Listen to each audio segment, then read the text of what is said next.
Fundamentals of Lute Playing. My name is Laudon Schuett, and today's episode is going to be a sort of a serious topic. I wanted to talk about injury prevention and treatment. I've mentioned throughout the series some obviously technique. A big part of technique is avoiding injuries. What we have to understand, though, is whenever we're learning something new, say, for example, these bar videos that I've been putting up recently. It's very, very common for people when they're first working on bars, for example, to end up getting some pain in their left hands. And sometimes they have to take a break, or sometimes they have to deal with that. And I think there are a number of other injuries that are very, very common when we play the instrument. So I thought I would just take an episode to kind of pause everything. Since we are working on bars, which I find to be a moment in one's training when they're most likely to get some minor pain and injuries and things like that. So just wanted to kind of remind you all of some things we've already talked about and to talk about maybe some things we haven't delved into too much. Now, of course, the most common injuries you're going to run into when playing the lute or guitar, for example, are going to be tension related, and they're also going to be related to alignment. That's going to make up most of the injuries that are related to the actual playing. Now, I will say I'm not a medical doctor, I'm not a medical professional. My wife's a surgeon, and I feel obligated to say that if you have an injury and you're concerned about it and it's not going away, you should go and get a diagnosis from a medical professional. It may be something more serious, or it may be something that can't be resolved through technique. Some examples would be having some forms of arthritis, which are just genetic and they're the luck of the draw. Other things like work-related injuries, all sorts of things crop up that may need something beyond simply fixing your technique and improving the way you play.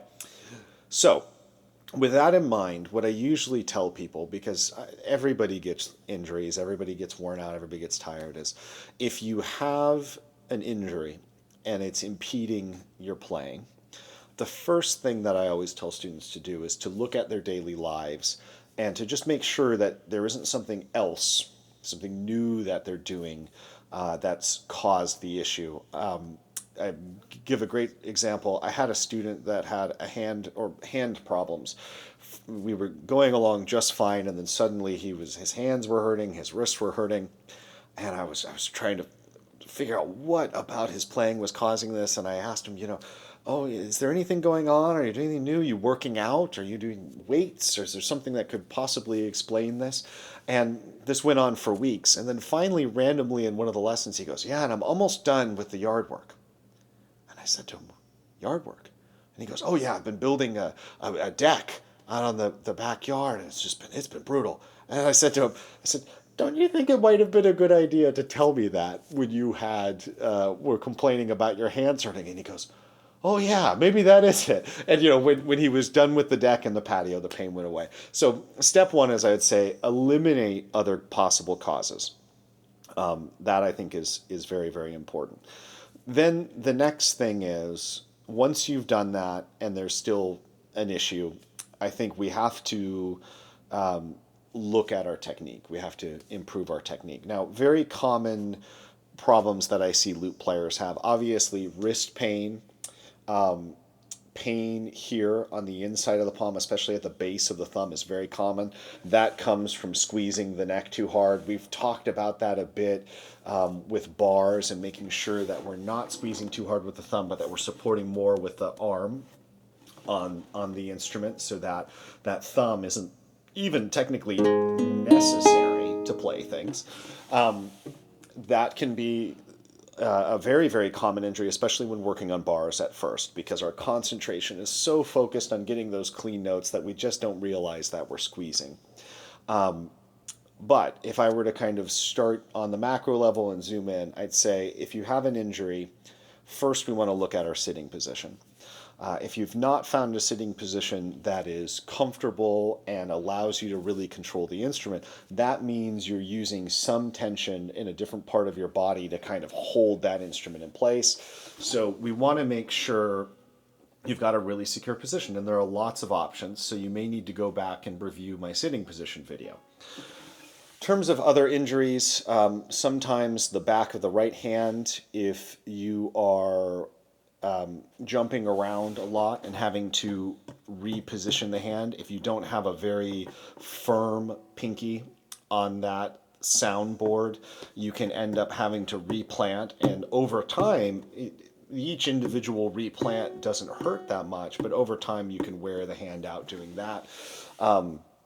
Obviously, misalignment. So, for example, if you are playing a lot with your wrist, what we call broken, or in an angle like this, that can cause wrist pain over time if you're bringing your wrist out far. Now, we've talked about situations where we take our wrists out of alignment for very brief periods of time to play very particular chords, and then we pop in. But if you're doing that a lot, it can lead to tendon pain and things like that. That's very common. I had ganglion cysts as a teenager and had to work on that. Back pain, shoulder pain, hip pain, leg pain, all of these things are possible playing an instrument. Usually, kind of working from the ground up, if somebody has pain in a leg, it's usually because they are lifting their foot up onto their toes and they're just not noticing that they're doing that while they're practicing. It's very common, for example, you'll have a player like this and they just want the instrument a little higher, so they'll lift up and that tenses the calf. And again, you're focusing on the music, you're trying to play this beautiful stuff, and you're not paying attention to what your body is doing. Back and hip is usually caused because you are sitting and then turning your body in a different direction than forward. So, for example, if I were to sit down and turn this way toward you, my body is twisted. So you do want a sitting position where your torso is angled in a natural position. It's forward, it's the same direction your legs are going, and you have to play around with that a little bit to find that position. Like I said in the sitting position video, that's one of the most challenging things, I think, to work out for people on the lute, and it takes a lot of experimentation. Right hand, obviously making sure that we're not doing things like this. Those alignment issues can be problematic and can cause pain. Or this is less common, but seeing hands do this, even if it's just for a moment while plucking chords and twisting. And I'm exaggerating right now, but the idea is you want to avoid that sort of motion. Shoulders. This one's really tricky because we involve our elbows and we involve our arms, and this is the one where I still have to kind of catch myself, depending, especially on sort of what kind of sitting position I'm in. I'm often changing my sitting position depending on the chair that I have available, or I just try to stay flexible because when you go and you perform, sometimes you end up with a slightly higher chair or a slightly lower chair. So I'll play around with different sitting positions. You'll notice in my performance videos, sometimes I've got the lute like this, sometimes I've got it sort of between the two legs. It's just building up flexibility for different situations.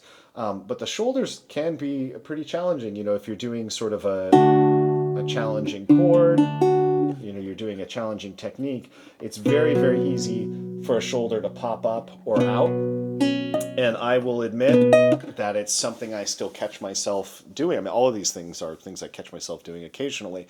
But you do want to make sure that you have as much body awareness as possible.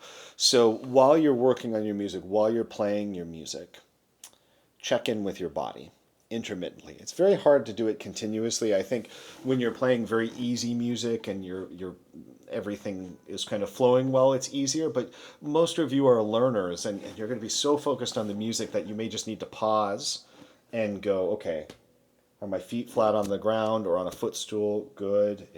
Are my angles good? How are my shoulders doing? Are they up toward the ceiling? How are my wrist positions? Just check in. And you could set a little check-in timer or just say, okay, I'm going to play this phrase and then I'm going to check in with my body. And I think that can be really, really helpful. If you are finding that even after doing all of that, you still have some pain and you've gone to a medical doctor and there's no clear cause, what I usually find is that it's sort of low-grade tension over a long period of time. And that's kind of the hardest thing to fix. I had to deal with that when I was a teenager, and it's more common in the left hand, I would say. And what you have to do is you have to take the time, slow everything down, and make sure that you're using the minimum amount of pressure to get a clean note. So you can squeeze, squeeze, squeeze, squeeze, squeeze, squeeze, and it sounds the same, or you can lightly press the string down to the wood and get the same sound. And this is a perfectly normal thing that happens. What happens is when you're a beginner, you're trying to get a clean sound, and you know, the first couple times you play a note, you get something like this, and you get frustrated, and you go, I just want that to sound good, so you squeeze it. And then you get a nice sound. And you go, okay, I've got to squeeze it every time to get that nice sound. And unfortunately, that over time can cause pain. So just going back and really finding the minimum amount of pressure, especially with that left hand, to play the notes. And that can be a situation where you have to slow everything down, you chain, you play the first note. I'll use a little example from the last piece that I shared with you all. You get that note, and you reflect, and you go, okay, was I light? Was I using minimum pressure? And you just do that note by note. And when you start to squeeze, you stop, reflect, start it over again. So just some tips on preventing those injuries in the first place. Now, we've talked about a lot of that. A lot of that is sort of melded in with just talking about good technique. But what do you do when you actually have an injury? And let's say, for example, it is not covered by a medical condition. You don't have, you know, a rare form of arthritis that really has nothing to do with your playing, or it's an injury that has nothing to do with your playing, but it's related to your playing and you are injured. The first thing I would say is that it's really, really good to take a break. I think this is good in general. I think it's a wonderful thing to take some time away from the instrument, do a lot of listening, do a lot of reading. You can grow as a musician away from the instrument and allow the injury to heal. And then when you come back, you can work on what is the cause and fixing that. It can be very, very frustrating. Sometimes it can take weeks to heal. You know, as we get older, I've noticed, getting toward the end of my 30s, things just take a little bit longer to heal. I'm not a big proponent of sort of sitting down with the instrument and doing a bunch of exercises to warm up. I'm actually very much kind of against that. But I don't think there's anything wrong with, before playing, taking some time to sort of feel your hands, and if it's cold in particular, try to warm your hands up and just make sure that you're limber, do some stretching exercises and stuff like that.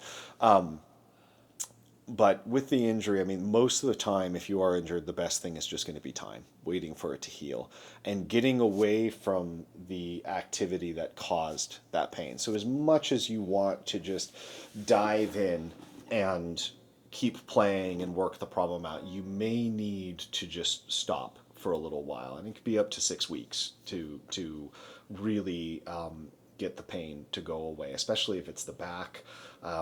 That I find takes me forever to heal, usually at least 2 weeks before I'm in good shape. At this point, I don't get injuries from playing. I get injuries from moving. I think that's probably the most common time I've been injured, is just moving, like from one apartment to the next, and then I sit down to play and my back is thrown out or something like that. So it's also important to take a break from your playing if you've got an injury from something else. The instrument will wait for you. It will wait for you. Now, one thing you can do before you take a break, and this might be helpful, but I wouldn't do it too much and I wouldn't stress about it, is to see if you can identify the cause. Obviously, if your left hand is hurting, base of the thumb, something like that, I can almost guarantee you it's because you're squeezing the neck too much. If the back of your hand, your left hand, is hurting like that, I can almost guarantee you that it's an alignment issue and that you're playing out of alignment too much. And that's going to be true for the right hand as well. The right hand, if you've got pain on the back of the hand, you may just find that you're supporting the instrument too much with this arm. It's a great thing to have this arm for bars and to provide that extra support. But if you're literally holding your instrument up with your right arm, that can tip over into being too tense, and that can cause pain on the back of the right hand. And that to me is an indication that you either need to change your sitting position, you need to find a new sitting position, and I'll tell students to sit on the floor cross-legged with the lute in between their legs, the bowl that's created in between, because that just takes the pressure completely off the right arm, and you can be very free around the instrument. And then once you've determined that that's the cause, you can change your sitting position. But that's a really common thing. And then more rarely, what I showed before, which is plucking a chord and sort of flinging away, doing this over and over again. It won't hurt once, but if you do this for half an hour or 40 minutes, that can cause some issues. So those are the more common things. The trickier stuff is the back leg. Like I said, if your leg is hurting or your foot is hurting, your calf, that could be that you're rising up on your toes while you're playing. And if you injure your back, most common reasons, like I said, are your body is turned away from alignment, or you're in a sitting position where you're very bowled over the lute. I tried really, really hard to keep my back as straight as possible while playing the lute, but I know it's a challenge because of that rounded back. So those are I think the most common injuries that you'll run into. Other things to just be aware of are neck issues. So make sure your music stand, the music you're reading is directly in front of you, or slightly to the left. If you think about it, you may be doing this a little bit, and that's totally fine. But don't put it in an opposite direction. If you put your music over here, for example, you've got your body this way and your neck is turned not only does that make it harder to see what your fingers are doing, but your neck is turned in a funny way. So do watch that. And I think that covers most of the injuries that I've run into. If any of you have any questions, or you've run into something unusual, some weird pain, everybody's unique, so please put that in the comments, and maybe I can do a part 2 of this, or maybe I can answer your questions to the best of my abilities. But I hope you can just use this video as a chance to sort of take a step back, review your playing, make sure that you're not developing any bad habits, or if you have, to take the time now to fix those. All right, I think that covers it. If you're enjoying the channel and the videos, the best way to support me is to subscribe. I'll also put my link to my Patreon in the description if you'd like to support in that way. It's always appreciated. And I'll look forward to seeing you next week. Happy looting and happy practicing. Stay healthy. Bye-bye.